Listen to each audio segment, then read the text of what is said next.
বৰাক যুব পৰিষদৰ বিস্ফোৰক অভিযোগ হাইলাকান্দিৰ বান দুৰ্যোগৰ বাবে দায়ী তিনিজন বিধায়ক হাইলাকান্দি জিলাৰ বান পৰিস্থিতি আৰু নাগৰিকৰ দুখ কষ্ট সন্দৰ্ভত বৰাক যুব পৰিষদে মাত মাতিছে সংবাদ মেলত সংগঠনটোৰ মুখ্য উপদেষ্টা ফৰিজ আহমেদ বৰভূঞাই বিস্ফোৰক অভিযোগ উত্থাপন কৰি কৈছে যে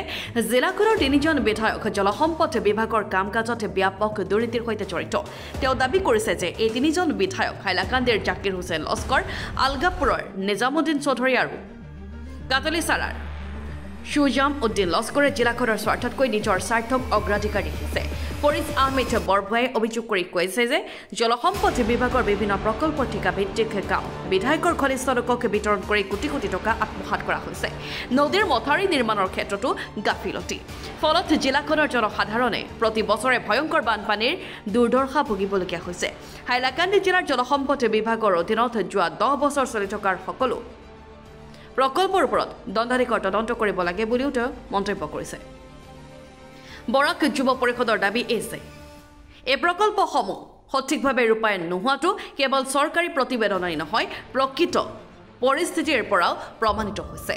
পানীৰ জমা আৰু বানপানীৰ বাবে জিলাখনৰ বিস্তৃত অঞ্চল বানপানীত ভৰি গৈছে মানুহ গৃহহীন হৈ পৰিছে আনহাতে বিধায়কসকল কেৱল নিজৰ পকেট ভৰোৱাত ব্যস্ত হৈ পৰিছে তেওঁ অসমৰ মুখ্যমন্ত্ৰীৰ দৃষ্টি আকৰ্ষণ কৰি জলসম্পদ বিভাগে বিগত 10 বছৰত গ্ৰহণ কৰা বিভিন্ন প্ৰকল্পৰ মেজিষ্ট্ৰেট তদন্তৰ বাবে অনুৰোধ জনাইছে আমি তিনিজন বিধায়কক এই বানপানী যে হাইলাকান্দি চলি আছে এই বানপানী কি কাৰণে হৈছে কাৰণ নেগলিজেন্সি হৈছে সেই কাৰণে আমি আজি আমার মেইন প্রেস মিটটো তিনজন বিধায়কের দোষ লুটিপাটি খাইছে গোটে হাইলাকান্দি জেলার পয়সা হাইলাকান্দি জেলার বন্যানিয়ন্ত্রণ বিভাগ অর্থাৎ জলসম্পদ বিভাগের যে পয়সা গভর্নমেন্টে দিছে গভর্নমেন্টের পৰা যিবিলাক পয়সা আহিছে সেইবিলাক লুটিপাটি খাইছে জাকিৰে তাৰ বাই লৈ খাইছে পৰিষ্কাৰ কথা হাইলাকান্দি যিনি বিধায়ক তাৰ বাই সৰু বাই যিটো খলিমুদ্দিন লস্কৰ সিয়ে কোটি কোটি আত্মসাৎ কৰিছে নিজামুদ্দিনে তাৰ ঘনিষ্ঠ তাৰ বউ তাৰ ওয়াইফ এবং তাৰ ল'ৰা দি পয়সা আত্মসাৎ কৰিছে সুজামুদ্দিনে তাৰ পয়সা আত্মসাৎ কৰিছে অল আৰ ইকুয়াল তিনিজন বিধায়কে কোটি কোটি টকা আত্মসাৎ কৰিছে হাইলাকান্দি জলসম্পদ বিভাগৰ যি কাৰণে আজি এই 2025 চনৰ এই মহা বানপানী এই মহা বানপানীত হাইলাকান্দি তিন সমষ্টিৰ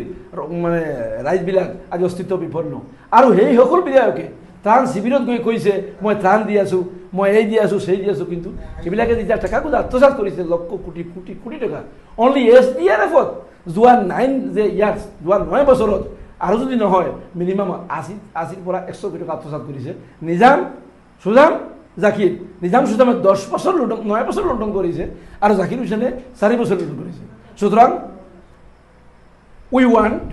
যি হাইলাকান্দি জিলাৰ ইনকোয়াৰি লাগিব জলসম্পদ বিভাগৰ মাননীয় মুখ্যমন্ত্ৰী যদি ইনকোয়াৰি কৰে জল পটপটকে পৰিষ্কাৰ হৈ যাব যে কিমান মাৰিছে কত মাৰিছে কাৰ পয়সা মাৰিছে আৰু কি গভৰ্নমেন্ট এমপ্লয়ি যিবিলাক আছে আইদাৰ এক্সিকিউটিভ ইঞ্জিনিয়াৰ অৰ এছিস্টেন্ট এক্সিকিউটিভ ইঞ্জিনিয়াৰ অৰ জেই সেইবিলাকৰ লগত আছে কাৰণ সেইবিলাক লৈ পয়সা আত্মসাৎ কৰিছে আৱাৰ ষ্টেণ্ড ইজ ক্লিয়াৰ আমি যিটো কমেণ্টক খটাং কৈ দিছোঁ মানে যে আমি আসুৰ এক্স হাইলাকান্দি ছাত্ৰ সন্থা জিলা সভাপতি হিচাপে আৰু আজি বৰাক যুৱ পৰিষদৰ বেছ হিচাপে মই কৈছোঁ যদি তিনিজন বিধায়কৰ এগেইনষ্টে অসমৰ মাননীয় মুখ্যমন্ত্ৰী মিষ্টাৰ হিমন্ত বিশ্ব শৰ্মা যদি ইনকোয়াৰি লগাই থাকে তাহলে মানে আসল পিকচাৰটো ওলাই যাব আৰ হিমন্ত বিশ্ব শৰ্মা যিমান মানুহ হয় কৰিবই পাৰিব কোনো মানে একো চিন্তা নাই কাৰণ উনি নিজে হাইলাকান্দি কৈ গৈছে যে হাইলাকান্দিৰ পূৰ্ত বিভাগৰ কয়েক কোটি টাকা তিনিজন বিধায়ক আত্মসাৎ কৰিছে আজি কি হাইলাকান্দি এই অৱস্থা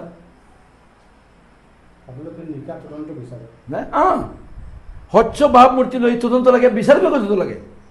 এই তদন্ত লাগিব বিচাৰ judicial inquiry we want judicial inquiry against mention executive engineer mention above 3 MLAs either Nizam Chowdhury or Zakir Laskar ও সুজামুদ্দিন লস্কর তেতিয়াহ'লে জল ফটকটকে উলিয়াই আহিব হাইলাকান্দিৰ পৰা আবুল কালাম লস্কৰৰ ৰিপৰ্ট N24